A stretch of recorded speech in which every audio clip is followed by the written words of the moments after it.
أحد أهم الأسباب اللي دفعت إسرائيل إنها توافق على السلام. أسر الضحايا سواء كانوا سقطوا قتلى أو مصابين كانوا بالآلافات، وبالتالي ده كان بالنسبة لهم أمر غير مستعدين لتكراره مرة تانية. وإذا كان الجيش المصري قدر يعملها مرة، فهو هيبقى قادر يعملها كل مرة.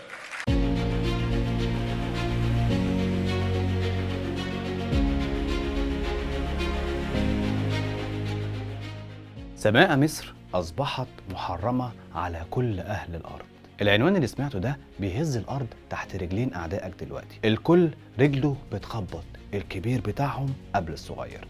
ولو فكرت تكسر الاتفاقية بلعب العيال بتاعك، فاحنا بقى هنقطعها. بمعنى أوضح كده، احنا دلوقتي قبل ما تطلع طيارات البعد الحربية من قواعدها هتكون في مرمى الجدار الناري اللي احنا عاملينه ومجهزينه. ودي بقى أنا هسميها السماء المصرية المحرمة على أي حد، حتى الدبانة. احنا هنحمي أمننا القومي زي ما احنا شايفين، واللي مش عاجبه يشرب من البحر، ولو خلص فعندك المحيط اشرب منه. سلاح الرعب اللي بكلمك عنه دلوقتي واللي دخل مصر مش مجرد سلاح عادي، ده سلاح استراتيجي. أنا جاي أكلمك عن منظومة دفاع جوي صاروخية بعيدة المدى اسمها HQ-9B، ودي نسخة تانية أحسن من المنظومة الروسية S-400.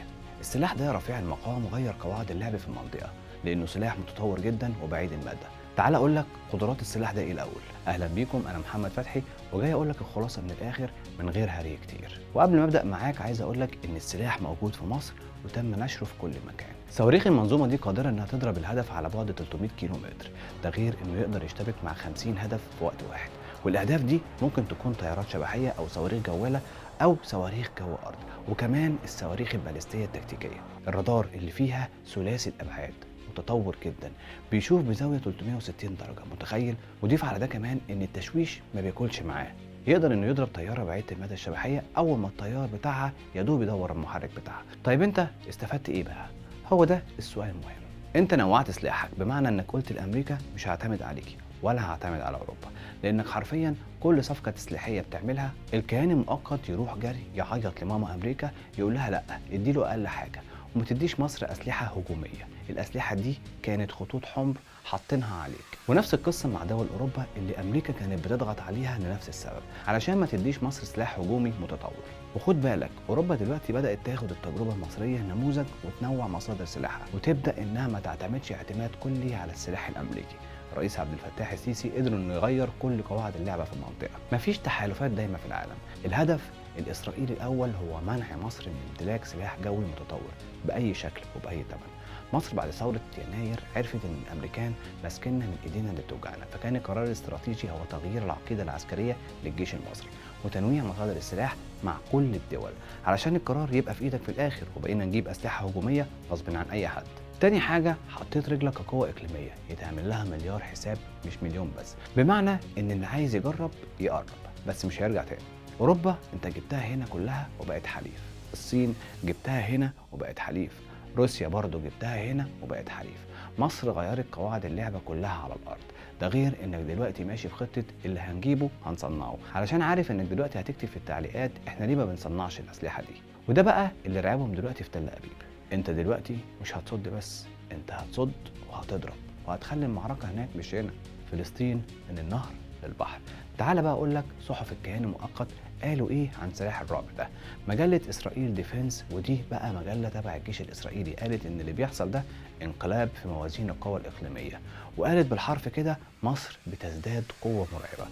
صحيفة يدعوت أحرنوت قالت ان السلاح ده هيعجز الطيران الحربي بتاعهم في المنطقة، والعمليات المستقبلية هتكون معقدة جدا، ووصفت الصفقة دي بأنها تعزيز كبير لقدرات الدفاع الجوي المصرية. صحيفة هآرتس الإسرائيلية بقى قالت إن الأبعاد الاستراتيجية والسياسية للصفقة خطيرة جدا، وقالت إن الصفقة دي هتأثر على ميزان القوى الإقليمية، وهتأثر برضه على العلاقات المصرية الإسرائيلية.